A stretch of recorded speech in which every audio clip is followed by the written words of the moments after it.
Hey guys, नमस्ते, welcome to my channel. आज हम परसेंटेज का नेक्स्ट पार्ट पढ़ेंगे, तो चलिए शुरू करते हैं। नया दिन, नई शुरुआत। आज का हमारा पहला क्वेश्चन क्या है?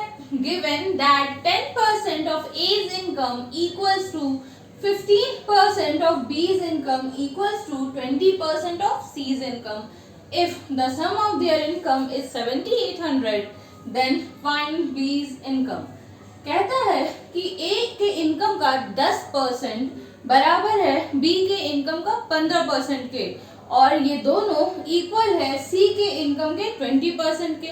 अगर तीनों का इनकम का सम 7800 है तो कह रहा है कि B का इनकम निकालने को।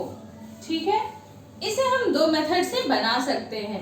आप चाहें तो इधर उधर करके आप उसमें और भी मेथड्स बना सकते हैं, उससे भी क्वेश्चन को सॉल्व कर सकते हैं, पर बेसिकली टू मेथड्स आप यूज कर सकते हो। पहला एक्स वाला और दूसरा मैं बना के अभी आपको दिखाऊंगी। ठीक है, तो पहले चलिए एक्स से बना के देखते हैं। लेट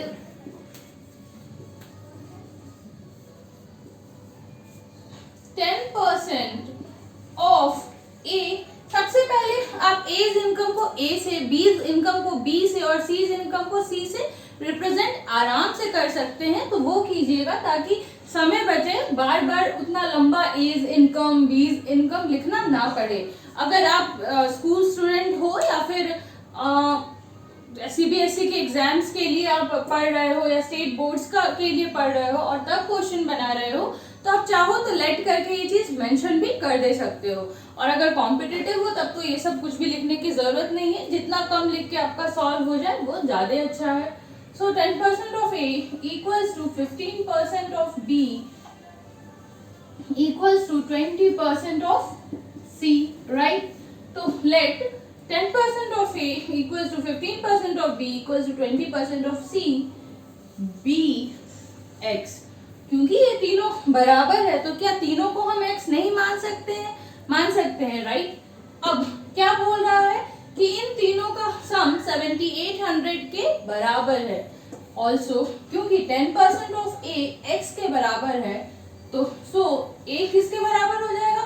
अब बताइए 10% किसके बराबर हो सकता है? 10%, राइट? 10/100 के, तो that means 10/100 A equals to x, and so A equals to 100x by 10। Correct, वो रिवर्स हो जाएगा, इक्वेशन के दूसरे तरफ जाएगा। तो सिमिलरली b इक्वल्स टू, क्योंकि 15/100 b इक्वल्स टू x है, so b equals to 100x by 15। Again क्योंकि 20% of c equals to x है, that means 20/100 c equals to x, so c equals to 100x by 20, right? अब according to the question कहता है कि a plus B plus C equals to क्या हो जाएगा? तो 7800 हो जाएगा, right? And so 100 by 10x plus 100 by 15x and plus 100 by 20x equals to क्या हो जाएगा? तो 7800 हो जाएगा। ठीक है, चलिए हम एलसीएम ले लेते हैं, या पहले हम कट कर लेते हैं ताकि सॉल्यूशन थोड़ा इजी हो जाए। तो 5, ओके, ये तो यहाँ से कट जाएगा। 5 3 जा 15, 5 2 जा 10, 5 0 जा 0 एंड 2 5 जा 10। ठीक है, अब हम एलसीएम लेंगे तो हमारा एलसीएम आ जाएगा, यहाँ पे आएगा 3, 1 into 3 equals to 3, so 30x, 10 3 जा 30 प्लस 20x एंड अगेन क्योंकि 1 यहाँ पे है, सो 5 3 जा 15x इक्वल्स टू 7800, राइट? चलिए आगे देखते हैं। So 30 plus 20 equals to 50 plus 15 equals to 65x, और ये किसके बराबर हो जाएगा? तो ये 3 उधर जाएगा, सो 7800 इंटू 3 के, राइट? आपको सेम अलग अलग साइड्स पे है, फिर भी आपको कट करना तो आता ही होगा, स्पेशली अगर आप एक कॉम्पिटिटिव स्टूडेंट हो, क्योंकि दोनों ही मल्टीप्लिकेशन में है तो आप डायरेक्टली कट कर सकते हो। ऐसा क्यों करते हैं हम? क्योंकि ये 65 जो है, क्योंकि x से मल्टीप्लाई किया हुआ है, तो इधर जाएगा तो डिवाइड में चला जाएगा, तब हम ऊपर तो समय बचाने के लिए हम ऐसे कट करते हैं। 13 5 जा 65 राइट, एंड 13 6 जा 78, अगेन 12 5 जा 60, ठीक है। तो यहाँ 120 बचा, 120 into 3 equals to 360, so implies to x equals to 360 हो गया। अब हमसे पूछ क्या रहा है, फाइंड बीज इनकम, और क्या यहाँ पे हमने बीज इनकम को बी नहीं माना था राइट। अगेन क्या कहता है, 15% ऑफ बी हमारा x के इक्वल है। Now 15% of b equals to x, या हम यूं कह सकते हैं कि b इक्वल्स टू 100x/15 है राइट।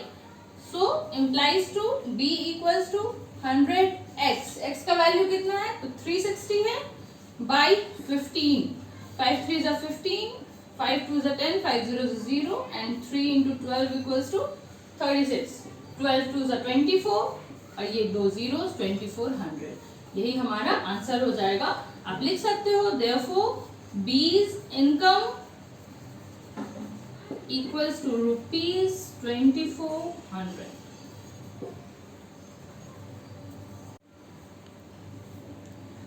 तो चलिए अब हम दूसरा मेथड देखते हैं कि क्या है इस क्वेश्चन को सॉल्व करने का।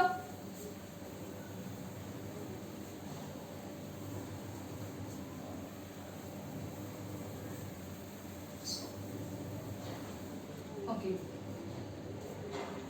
क्या बोल रहा है, 10% ऑफ ए,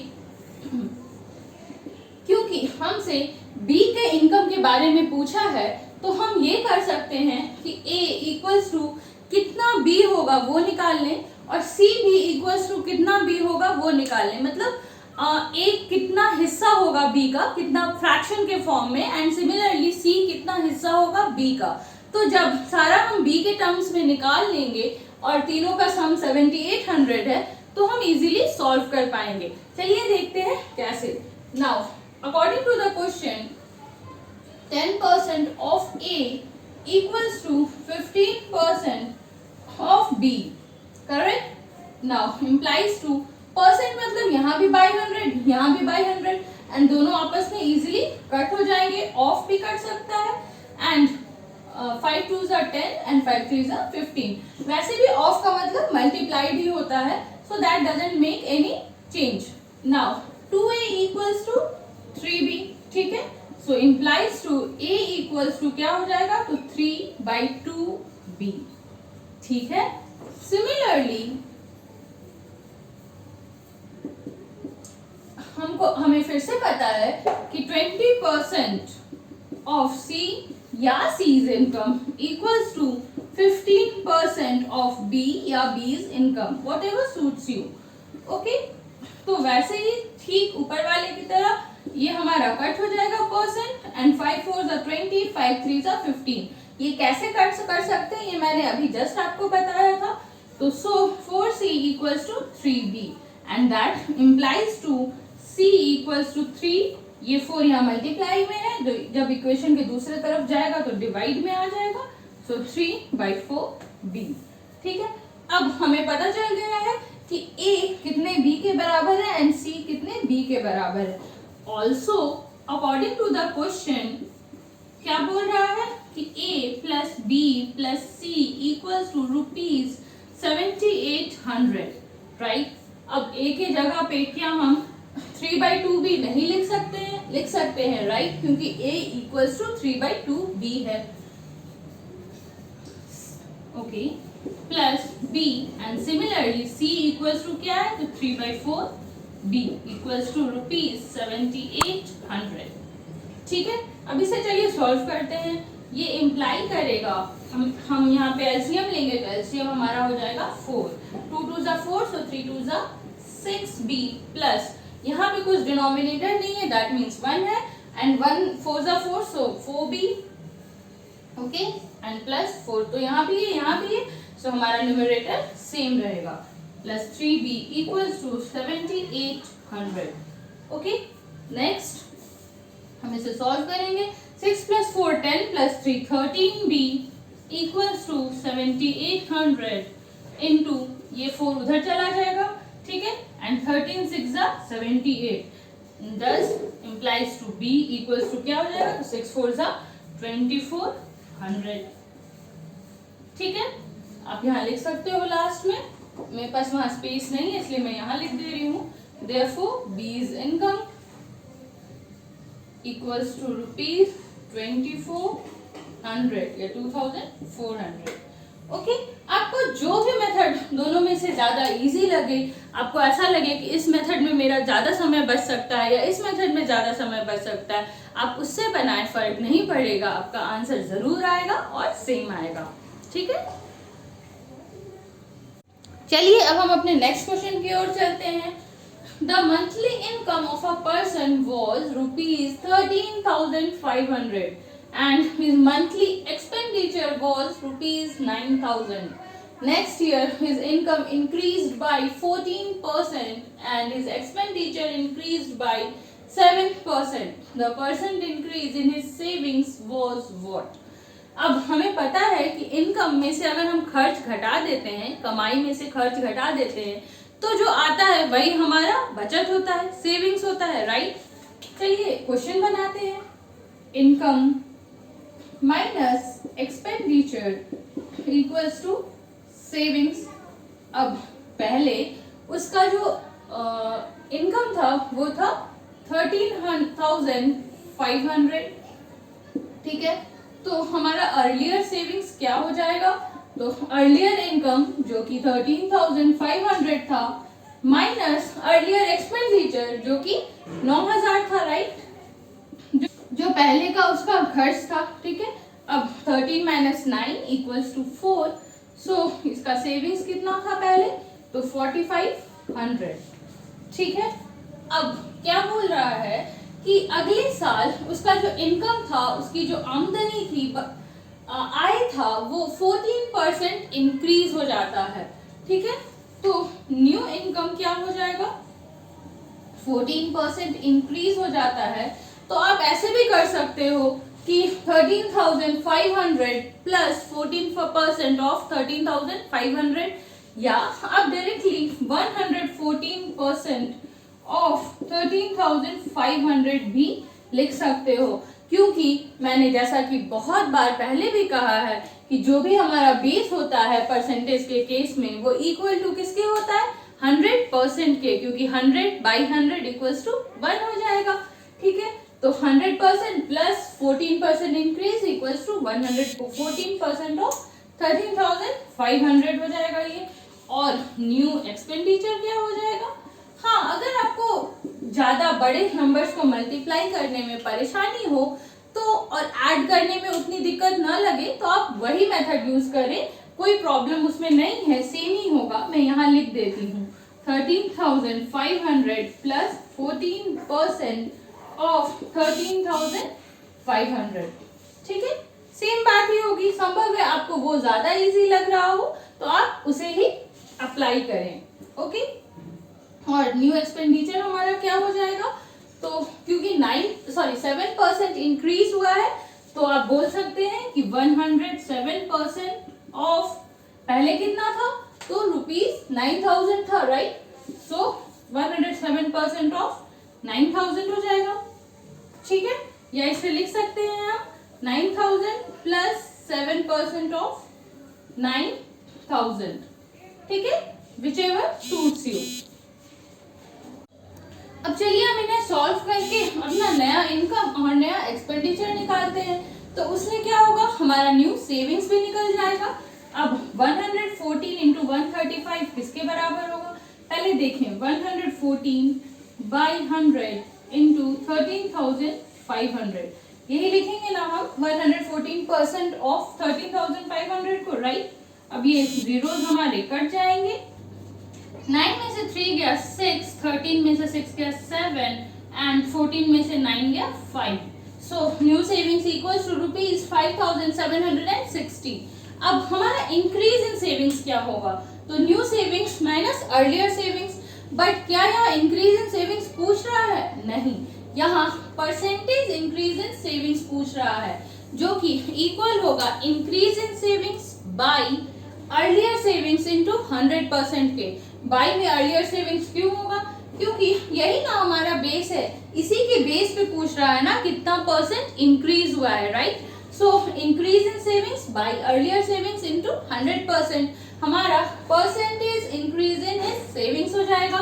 तो हम यहाँ लिख सकते हैं therefore percentage increase in his savings equal to increase in saving. अब इंक्रीज इन सेविंग मैंने अभी बताया किसके बराबर होगा, तो new savings that is ₹5,760 minus earlier savings that is ₹4,500 by base हमारा क्या हो जाएगा, अर्लियर सेविंग्स इटसेल्फ, सो ₹4,500 और क्योंकि परसेंट है तो मल्टीप्लाइड बाई 100%। ठीक है, चलिए इसे हम सॉल्व करते हैं। ये रुपीज कट जाएगा, जीरोस कट जाएंगे एंड ये किसके इक्वल हो जाएगा, तो ये इक्वल हो जाएगा 6, 7 में से 5 गया 2 एंड 5 में से 4 गया 1 के बाई 45%। ठीक है, अब इन्हें हम कट करते हैं तो 5 9 जा 45, 5 2 जा 10, 5 5 जा 25 एंड अगेन 5 2 जा 10। अब क्या 252 9 से कटेगा, तो अगर आप डिविजिबिलिटी रूल से देखोगे तो 5 + 2 7 + 2 9, जरूर 9 से ये कट जाएगा। देखते हैं, 9 2 जा 18, 7 बचा 72 एंड 9 8 जा 72। Therefore, percentage increase in his savings equals to 28%। अगर आपको डिविजिबिलिटी रूल ना आता हो या किसी कारण से आप मिस कर रहे हो तो मैंने पूरा एक प्लेलिस्ट बना रखा है सारे नंबर्स के डिविजिबिलिटी रूल्स का फ्रॉम 2 to 20। आप प्लीज एक बार उसे चेक करो, उन्हें पढ़ो और अच्छी तरह से याद कर लो, क्योंकि डिविजिबिलिटी रूल से रिलेटेड ऐसे क्वेश्चंस में तो हेल्प हो ही जाती है, पर कुछ क्वेश्चंस होते हैं जो कि टोटली डिविजिबिलिटी रूल्स पर बेस्ड होते हैं, उन्हें सॉल्व करने में आपको बहुत सुविधा होगी, चुटकियों में सॉल्व हो जाएगा। तो आप प्लीज उन्हें पढ़ें। और हाँ, मैंने प्लेलिस्ट में उनसे रिलेटेड कैसे क्वेश्चंस आते हैं वो भी दे रखा है, एक बार आप जरूर उन्हें अच्छे से पढ़ लें। ठीक है, हमारा नेक्स्ट क्वेश्चन क्या है, if A's income is 40% less than that of B, how much percent is B's income more than that of A? अगर आपने मेरे सारे वीडियोस देखे होंगे परसेंटेज के क्वेश्चंस पे, तो आपको पता होगा कि ऐसे क्वेश्चंस को सॉल्व करने के लिए अदर देन जो मेन मेथड्स है, मैंने 2 ट्रिक्स बताए थे, जिनमें से एक टेबल था और एक फॉर्मूला था, राइट? अब टेबल में तो 40% था नहीं, तो अगर आपने सिर्फ टेबल याद करा है तो आपको ये क्वेश्चन सॉल्व करने में दिक्कत होगी। इसलिए मैं हमेशा कहती हूँ कि टिप्स एंड ट्रिक्स आप जरूर याद करो, क्योंकि वो टाइम सेविंग होता है, बट साइमल्टेनियसली आप उसके बेस को अच्छे से जरूर समझो और उन्हें मत भूलो, क्योंकि कभी कभी वो ट्रिक्स वाले क्वेश्चंस भी ऐसे उसमें नंबर्स दे सकते हैं, जैसे कि इस क्वेश्चन में दिया है, जब आपका ट्रिक्स अप्लाई नहीं होगा और अगर आपका बेस क्लियर ना रहा तो आप फंस जा सकते हो। ठीक है, इसलिए प्लीज ट्रिप्स एंड ट्रिक्स आप जरूर याद करें, बट अपना बेस भी हमेशा सॉलिड रखें। चलिए इस क्वेश्चन को बनाते हैं। अब उस टेबल वाले मेथड से तो ये नहीं बन सकता है, और हाँ, जिस वीडियो में मैंने टेबल एंड ट्रिक्स सारे बताए हैं उसका लिंक मैं नीचे डिस्क्रिप्शन में दे दूंगी, ताकि अगर आपने मिस किया हो तो आप पढ़ सको। लेकिन जो फॉर्मूला था उससे हम इस क्वेश्चन को जरूर सॉल्व कर सकते हैं। क्वेश्चन क्या कह रहा है, अगर ए का इनकम 40% लेस है बी के इनकम से, तो बी का इनकम कितना ज्यादा होगा ए के इनकम से।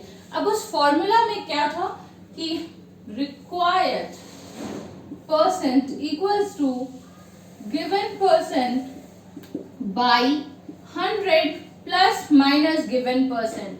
और मैंने बताया था वो प्लस माइनस किस पे डिपेंड करेगा, तो जो दिया हुआ है उस पे। अगर लेस दिया हुआ है तो यहाँ माइनस होगा, अगर मोर दिया हुआ है और लेस पूछ रहा है तो यहाँ प्लस होगा। सो क्योंकि यहाँ पे लेस दिया हुआ है, सो यहाँ पे हो जाएगा given percent by 100 minus given percent into 100%।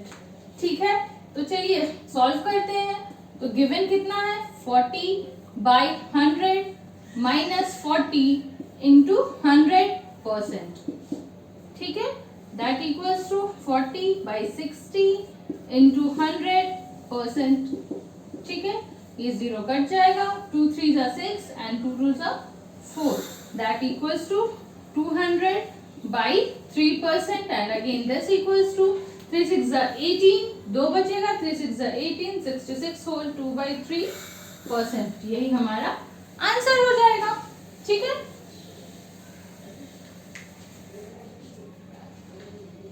अगर आपको लॉन्ग मेथड से ये क्वेश्चन बनाना है या समझना है कि हम लॉन्ग मेथड से कैसे बना सकते हैं, तो उसके लिए मैं जो लिंक दूंगी डिस्क्रिप्शन में, उसमें मैंने लॉन्ग मेथड से भी बना रखा है, आप उसे जरूर समझ लें। लेकिन अगर आपको ना समझ आए और आप ठीक इसी क्वेश्चन को चाहते हैं कि मैं लॉन्ग मेथड से बनाऊं, तो आप कमेंट बॉक्स में मुझे बताएं, मैं जरूर बना दूंगी। ठीक है,